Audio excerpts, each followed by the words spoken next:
हरे कृष्णा। आप सबका स्वागत है। सोमरस के विषय में चर्चा चल रही है। 260 पृष्ठ संख्या, अध्याय 19 और श्लोक संख्या है 33। यस्ते रस संभृत औषधिषु सोमस्य शुष्म सूर्या सुतस्य तेने जिन्व यजमानं मदेन सरस्वती माँ अश्वनि इंद्रो अग्निम। इसमें क्या गया, हे सुरादेवी, औषधियों के अंदर एकत्रित किया गया आपका जो सार तत्व है वह तीव्र औषधि रस है। आप में जो पोषणकारी तत्व रूप शक्ति है उस हर्षप्रद रस रूप सार से याचक देवी सरस्वती दोनों अश्वनी कुमार तथा अग्निदेव को हम तृप्त करते हैं। तो यहाँ पर क्या पता चलता है कि ये क्या करें, हे सुरादेवी, यानी कि हे औषधियों की देवी जिनका नाम सुरा है, या औषधियों को सुरा बोला जाता है। तो आपके अंदर जो सार तत्व है, तो सार तत्व क्या है, यानी उनका गुण, उनका रस, तो वो हम इकट्ठा कर रहे हैं औषधि रस को। और क्या करें, देवी सरस्वती अश्वनी को मदद अग्निदेव को हम तृप्त करते हैं। तो इस अंतिम भाग में हम यह समझ सकते हैं कि सोमरस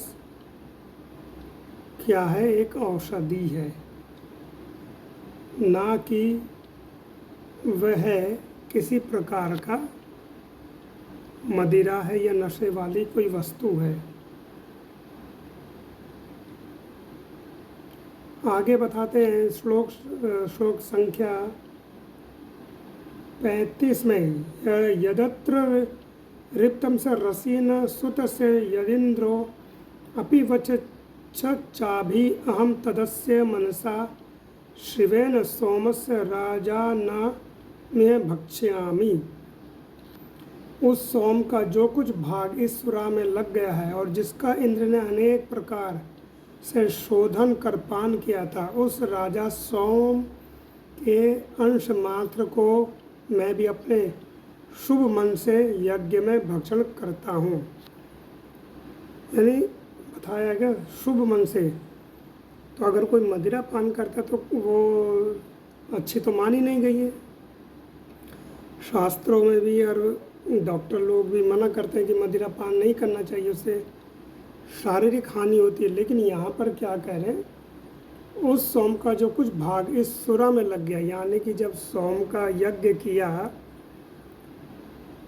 और उसका दोहन किया तो उन औषधियों का जो रस है थोड़ा बहुत तो लग गया, जिसको इंद्र ने अनेक प्रकार से शोधन किया।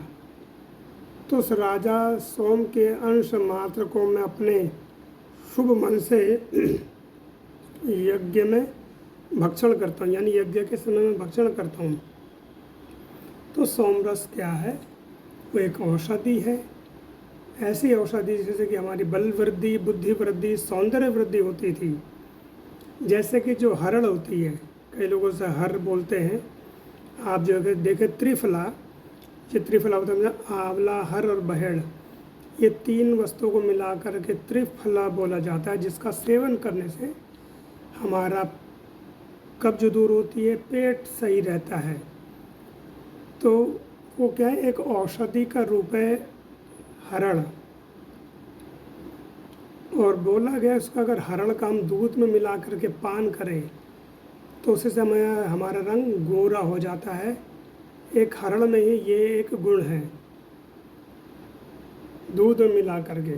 तो जो देवता लोग थे, जिन्हें हम देवता बोलते हैं, यानी कि जिनके अंदर अच्छे गुण हैं, तो वो कैसे सुरा पान कर सकते हैं। इसका अर्थ क्या है कि जो भ्रांत फैलाया गया है, ये हमारे मन में जो भ्रम है कि देवता लोग असुर असुरों की तरह सुरापान करते थे, और सुरा एक मदिरा है तो वो नहीं है।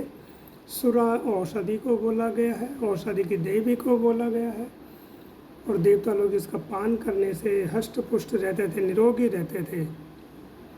तो इस तरह से यजुर्वेद में बताया गया है अध्याय 19 में। तो इसको हम यहीं पर विराम देंगे। हरे कृष्णा।